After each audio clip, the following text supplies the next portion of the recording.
नमस्कार, popular superfast news में आपका स्वागत है। मैं हूं आपके साथ समीक्षा दास। आइए बात करते हैं आज की ताज़ा खबरों पर।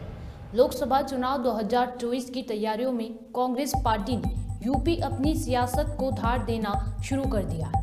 राहुल गांधी की भारत जोड़ो यात्रा की तर्ज पर कांग्रेस की यूपी जोड़ो यात्रा बुधवार को सहारनपुर से शुरू हो गई। प्रदेश अध्यक्ष अजय राय ने शाकुंभरी देवी मंदिर में दर्शन पूजन के बाद यात्रा की शुरुआत करी। बीएसपी प्रमुख मायावती ने प्रेस कॉन्फ्रेंस कर कई मुद्दों पर अपनी राय रखी। संसद की सुरक्षा में सेंध का मुद्दा हो या सांसदों के निलंबन का या फिर संसद परिसर में सभापति जगदीप धनखड़ की मिमिक्री, हर एक मुद्दे पर खुलकर अपनी बात रखी। साथ ही इंडिया गठबंधन को लेकर क्या कुछ बोली, आप भी सुनिए। हमारी पार्टी का ये मानना है कि संसद के वर्तमान सत्र के दौरान दोनों सदनों के रिकॉर्ड संख्या में लगभग 150 विपक्षी सांसदों का निलंबन होना सरकार व विपक्ष के लिए भी कोई गुड वर्क व अच्छा कीर्तिमान नहीं है।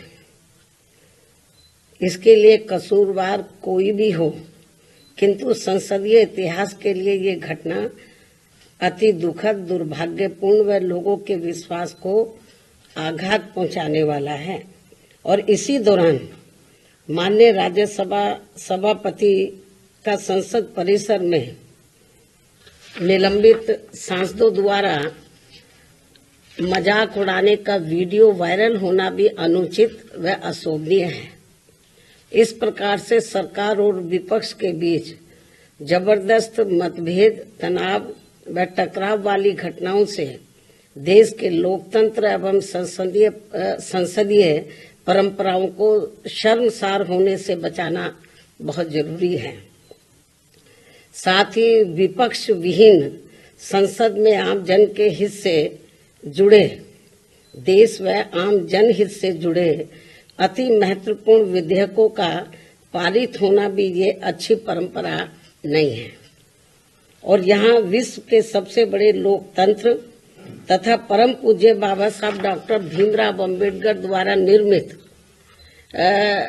यहाँ पवित्र संविधान, संसद व अच्छी संसदीय परंपराओं को बचाने की जिम्मेवारी किसी भी एक की नहीं है, बल्कि सभी की है और जिसे सभी को मिलकर निभाना चाहिए। इतना ही नहीं, बल्कि अभी हाल ही में संसद की सुरक्षा में जो सेंध लगाई गई है, ये भी कोई ठीक नहीं है। ये अति गंभीर व चिंतनीय भी है और इस मामले में सभी को मिलकर संसद की सुरक्षा की तरफ विशेष ध्यान देना चाहिए। एक दूसरे पर आरोप प्रत्यारोप लगाने से काम नहीं चलेगा, बल्कि इस मामले को सभी को गंभीरता से लेना चाहिए तथा इसके जो भी दोषी व षड्यंत्रकारी हैं तो उनके विरुद्ध सख्त कानूनी कार्रवाई भी होना अत्यंत जरूरी है तथा ऐसे में इसके खुफिया विभाग को भी अब काफी सतर्क रहने की जरूरत है ताकि आगे कभी भी ऐसी घटना की पुनरावृत्ति न हो सके। इसके अलावा विपक्ष के गठबंधन में बीएसपी सहित अन्य जो भी पार्टियां शामिल नहीं हैं, बीएसपी सहित अन्य जो भी विपक्षी पार्टियां शामिल नहीं हैं, तो उनके बारे में किसी को भी बेफजूल कोई भी टीका टिप्पणी करना उचित नहीं है तथा इससे इनको बचना चाहिए। मेरी इनको यही सलाह भी है, क्योंकि भविष्य में देश व जनहित में कब किसको किसी की भी जरूरत पड़ जाए, ये कुछ भी कहा नहीं जा सकता है। अर्थात फिर ऐसे लोगों को व पार्टियों को भी काफी शर्मिंदगी उठानी पड़े, ये ठीक नहीं है। और इस मामले में खासकर समाजवादी पार्टी इस बात का जीता जागता उदाहरण भी है। इसके अलावा यहाँ मैं ये भी कहना चाहूंगी कि हमारी पार्टी पूर्ण रूप से धर्मनिरपेक्ष पार्टी है और यहाँ अपने देश में विभिन्न धर्मों को मानने वाले लोग रहते हैं तथा उनके अपने अलग अलग से आस्था के अनेकों स्थल बने हैं, जिन सभी का हमारी पार्टी हमेशा सम्मान करती रही है और आगे भी करती रहेगी। इसी क्रम में यूपी के अयोध्या में नवनिर्मित राम मंदिर का जो अगले महीने उद्घाटन होने के लिए जा रहा है, तो उसका हमारी पार्टी को कोई भी ऐतराज नहीं है। और यहाँ अयोध्या में कोर्ट के आदेश पर सरकार द्वारा निर्धारित की गई जमीन पर जब भी मस्जिद का निर्माण होता है, तो तब उसके उद्घाटन का भी हमारी पार्टी कोई ऐतराज नहीं करेगी। अर्थात हमारी पार्टी सभी धर्मों के स्थलों का पूरा सम्मान करती है, लेकिन पिछले कुछ वर्षों से इसकी आड़ में जो राजनीति की जा रही है, जो घिनौनी राजनीति की जा रही है, ये अति दुखद व चिंतनीय भी है, जो नहीं होना चाहिए, क्योंकि इससे अपना देश कमजोरी होगा, मजबूत नहीं, तथा इससे लोगों में आपस में नफरत पैदा होती है, जो ये कतई भी उचित नहीं है। इस बात का भी सभी को पूरा ध्यान रखना चाहिए। इन्हीं कुछ खास बातों के साथ ही अब मैं अपनी बात यही समाप्त करती हूँ। धन्यवाद। संसद की सुरक्षा में सेंध के मामले में आरोपितों के मोबाइल फोन बरामद नहीं होने के कारण साजिशकर्ताओं के बारे में पता लगाना पुलिस और केंद्रीय एजेंसियों के लिए चुनौती बन गई है। जांच एजेंसियों को आशंका है कि प्रकरण में पीछे कुछ बड़े चेहरे हो सकते हैं, जिन्होंने आरोपितों के जरिए वारदात कराई, लेकिन ये चेहरे कौन हो सकते हैं इसका अभी तक पता नहीं लग सका है। लेकिन उम्मीद है कि जल्द ही मास्टरमाइंड तक भी पहुंचा जाएगा। दिल्ली के मुख्यमंत्री अरविंद केजरीवाल ने ईडी के समन का जवाब दिया है। विप शयना पर जाने से पहले ईडी को भेजे अपने जवाब में केजरीवाल ने समन को गैर कानूनी बताया और कहा कि मैं हर कानूनी समन को मानने के लिए तैयार हूं। केजरीवाल ने कहा कि ईडी का ये समन भी पिछले समन की तरह गैर कानूनी है और राजनीति से प्रभावित है, इसलिए समन को वापस लिया जाए। मैंने अपना जीवन ईमानदारी और पारदर्शिता से जिया है और मेरे पास छिपाने के लिए कुछ नहीं। निलंबित सांसदों के समर्थन में विपक्ष के मार्च जारी है। विपक्ष के मार्च में एनसीपी अध्यक्ष शरद पवार भी पहुंचे।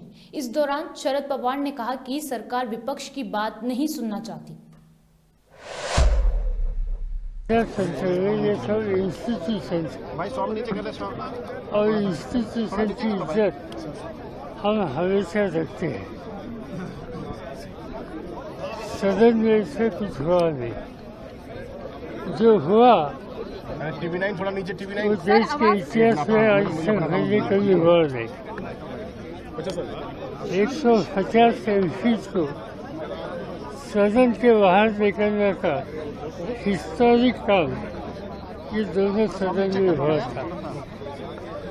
खाली एक ही डिमांड थी कि 4-5 दिन पहले कुछ लोग सदन में आए कि जो सदन के सदस्य नहीं थे, तो कैसे आए,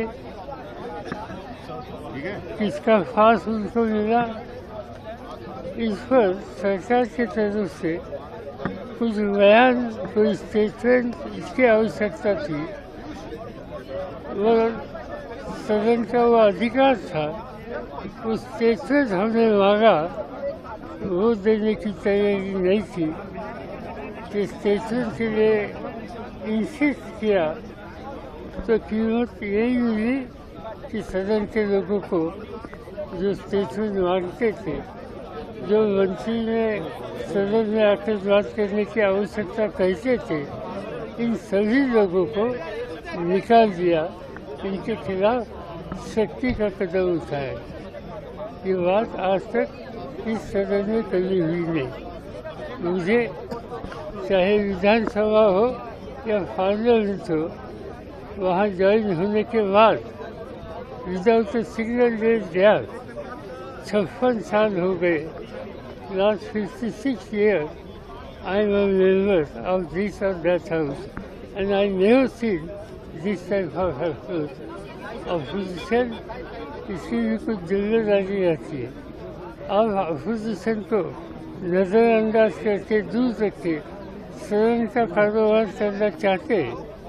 आपको जो करना है उसी तरह से करना चाहते हैं तो आप कर सकते हैं, क्योंकि देश की जनता ये सब देखती है और इसकी ज़बरदस्त कीमत देश की जनता उसी समय पर वसूल करेगी, इसका मुझे पूरा विश्वास। पवार साहब, कल्याण बैनर्जी की जो मिमिक्री थी वो सही था या गलत था, राहुल गांधी का वीडियो बनाना? ठीक ही बात है, तो सदन में ठीक है, सदन के बाहर कुछ हुआ तो इसमें अभी यहाँ मैंने कुछ किया तो इसकी जिम्मेदारी मेरे या मेरे भारतीय नेता के ऊपर आएगी। और सदन के बाहर किसी ने कुछ किया इस पर बहस हो सकता है, क्योंकि वो काम सदन का नहीं था, सदन का बाहर था। और इसलिए यहाँ तक ले जाना कि समझो मेरे खिलाफ कुछ हो गया तो मैंने ये कहना मैं मराठा हूँ, मैं किसान हूँ, मराठों का अफवान है, किसानों का अफवान है। मुझे लगता है कि हम हमारे कौम के, हमारे प्रोफेशन के इज्जत करते हैं, हम कभी नहीं करेंगे। तो अब ये डेडलॉक खत्म कैसे होगा? विपक्ष सड़कों पर है, सरकार प्रदर्शन कर रही है, खत्म होगा कैसे डेडलॉक? जिन्होंने बाहर निकलने का काम किया उन्होंने सोचना चाहिए। 150 लोगों को बाहर निकाला, लेकिन अच्छी बात है, डायलॉग रखना चाहिए। डेमोक्रेसी में डायलॉग के बिना सरकार चलती नहीं, तो यहाँ डायलॉग करने की फुर्सत भी नहीं। आपको जिस तरह से लगातार बिल्स पास हो रहे हैं उसको आप क्या कहना चाहिए, क्योंकि इतनी भारी संख्या में ऑपोजिशन के एमपीज को सस्पेंड कर दिया और उसके बावजूद महत्वपूर्ण कानून पास हो गए आईपीसी से जुड़े हुए। सीधी बात है, उनको कुछ करना है, इसमें वही सुनना ये उनको पसंद नहीं। कोई भी कानून सदन के सामने जब आता है और अपोजिशन की बात रखने का मौका नहीं देंगे, इस तरह से आप कानून पास करेंगे तो आप पास कर सकते हैं, मगर ये बात उचित नहीं है कि पार्लियामेंट्री डेमोक्रेसी की बेइज्जत है। पवार साहब, आप अयोध्या जाएंगे? काँग्रेसच्या इतक्या खासदारांचं निलंबन झालं, पर्याय काय आहे आता? 150 साल पुराने अंग्रेजों के कानून में बदलाव से संबंधित 3 नए क्रिमिनल लॉ बिल बुधवार को लोकसभा में पास हो गए हैं।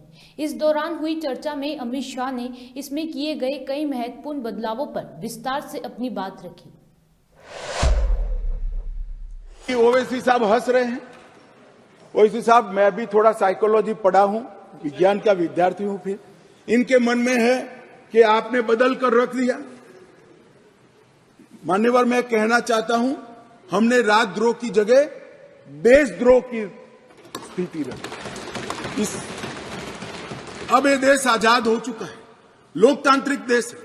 शासन की टीका तो कोई भी कर सकता है, किसी को भी करने का अधिकार है। इसके लिए इस देश में अब किसी को जेल में नहीं जाना पड़ेगा, चाहे हमारा शासन है। मैं फर्क समझाता रहा हूं, जो बड़े कटाक्षमय तरीके से ओवैसी साहब हंस रहे इसलिए, मगर इस देश के खिलाफ कोई बोल नहीं सकता, इस देश के हितों को कोई नुकसान कर नहीं सकता।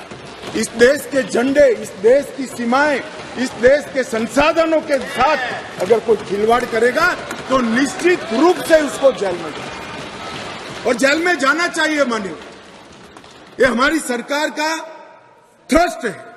इस देश की सुरक्षा किसी भी की सुरक्षा से सबसे ऊपर होनी चाहिए, सुप्रीम होनी चाहिए, सबसे पहले राष्ट्रपति। इसलिए जो लोग राजद्रोह हटाकर हम देशद्रोह की धारा लाए हैं, इनको अपने विचारों के कपड़े पहनाने का प्रयास करते, इसलिए मैं इस पर।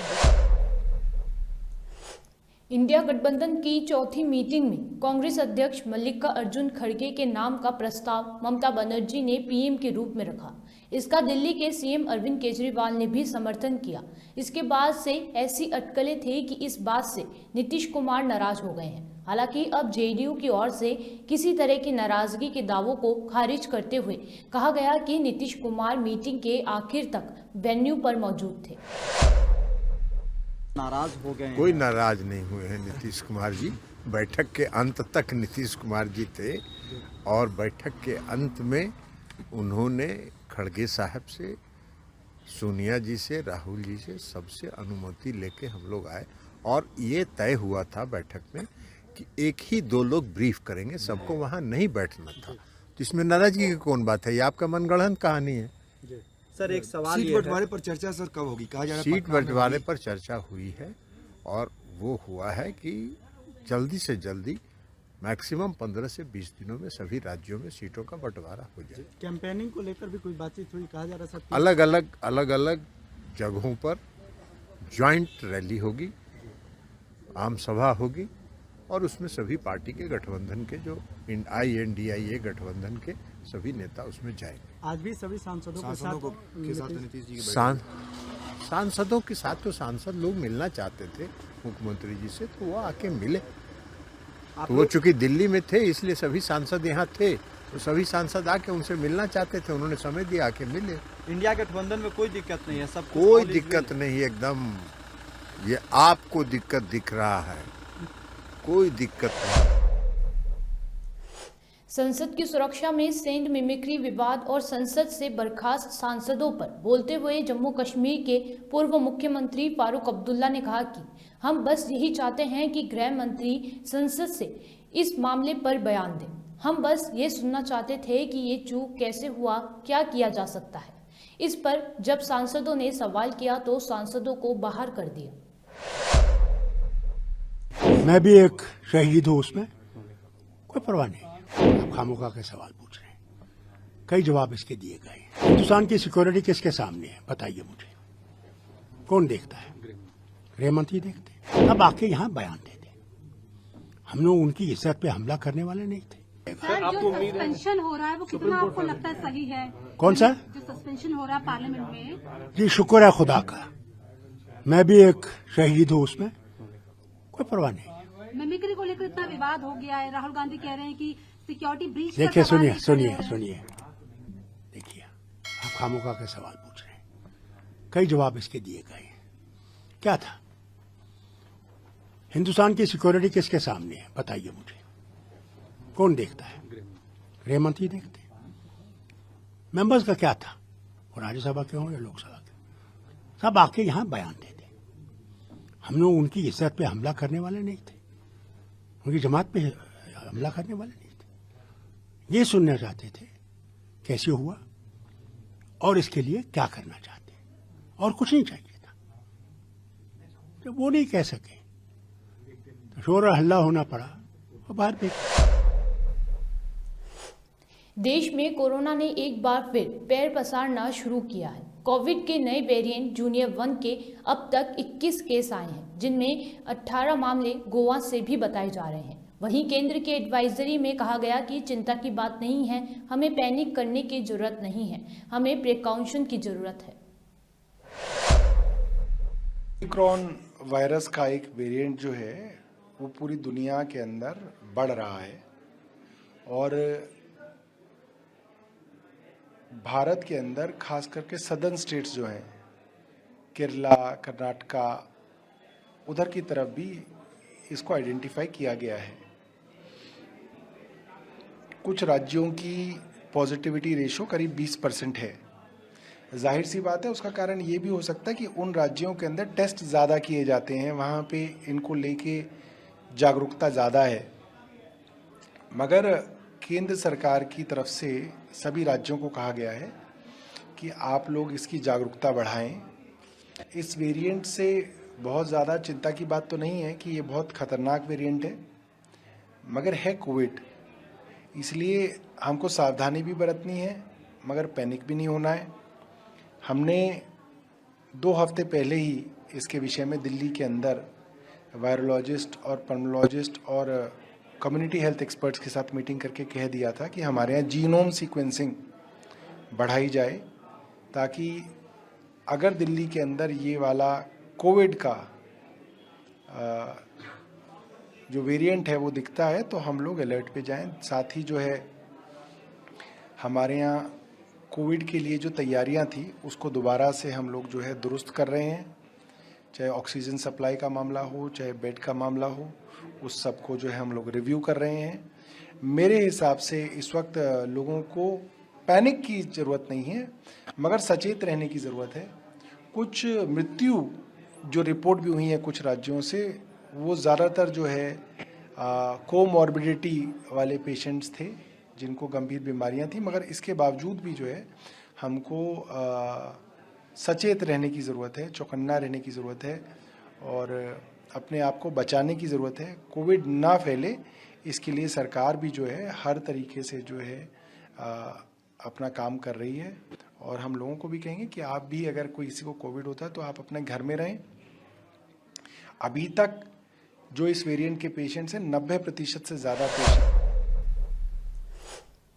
देश की राजधानी दिल्ली में गुरुवार को शुरुआत धुंध और कोहरे के चादर के साथ हुई। मौसम विभाग की ओर से मिली जानकारी के अनुसार आज दिन में आंशिक रूप से बादल छाए रहेंगे। वहीं अगले 2 से 3 दिन तापमान में ज्यादा बदलाव देखने को भी नहीं मिलेगा। अधिकतम एवं न्यूनतम तापमान में 1 से 2 डिग्री की बढ़ोतरी होने का अनुमान है। दिल्ली के सटे यूपी में मौसम लगातार बदल रहा है। बर्फीली हवाओं और कोहरे का प्रकोप देखा जा रहा है। सुपरफास्ट टॉप 10 न्यूज में आज के लिए इतना ही। देश और विदेश की तमाम बड़ी खबरों से जुड़े रहने के लिए देखते रहिए पॉपुलर टीवी। धन्यवाद।